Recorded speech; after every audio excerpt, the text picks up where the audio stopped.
ایک صاحب کہتے ہیں کہ میں کچھ ناگزیر مجبوریوں کی وجہ سے ایک ایسے دور سے گزرا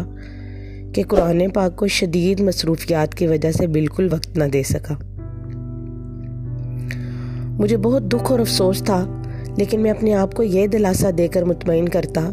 کہ مصروفیات اور مشکلات ختم ہوتے ہی قرآن سے ناطہ جوڑ لوں گا۔ وقت یوں ہی مصروفیت کی نظر ہوتا گیا کہ ایک دن اچانک سورہ مزمل کی یہ آیت کسی اخبار میں سامنے آ گئی۔ واللہ یقدر اللیل والنہار علم ان لن تحصوہ فتاب علیکم فاقرؤوا ما تیسر من القرآن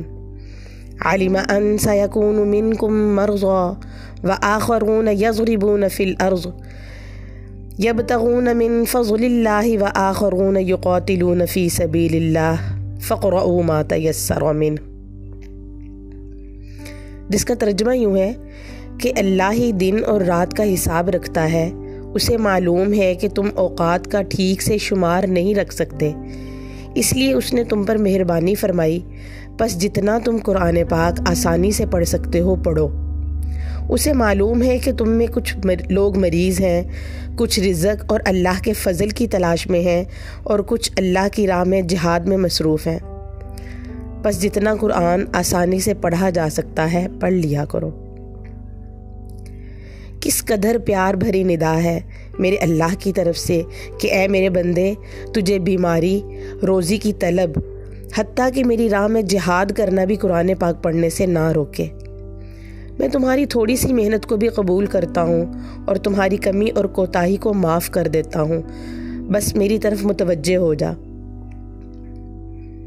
کتنا مہربان ہے میرا رب، جس نے مجھے اتنی سہولت دے رکھی ہے کہ اگر میں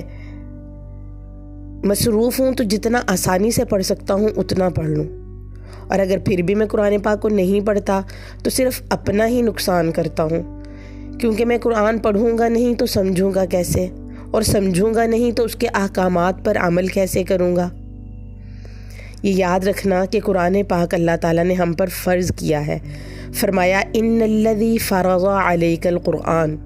بے شک اے پیغمبر جس اللہ نے تم پر قرآن کو فرض کیا۔ میری آپ سے درخواست ہے کہ قرآن پاک کو اپنی ڈیلی روٹین میں شامل کریں اور روزانہ کم از کم ایک رکوع تو ترجمہ کے ساتھ لازمی سمجھ کر پڑھیں، ورنہ جو لوگ قرآن پاک نہیں پڑھتے وہ قرآن پاک کا یہ فرمان بھی سن لیں کہ جب قیامت کے دن نبی کریم صلی اللہ علیہ وسلم ان کی شکایت اللہ سے فرمائیں گے، وقال الرسول یا رب ان قوم اتخذوا ھذا القرآن مہجورا،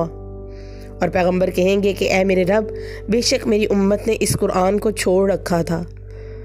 اس وقت کیا کیفیت ہوگی؟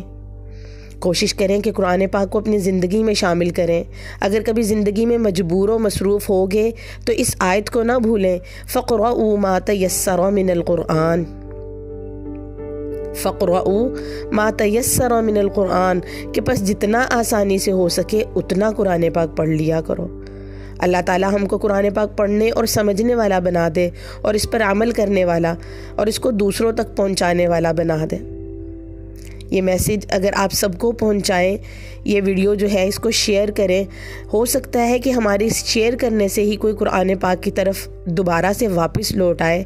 اور اپنی مصروف زندگی میں سے کچھ ٹائم قرآن پاک کے لیے نکال لے، تو وہ ہمارے لیے ذریعہ نجات بن جائے۔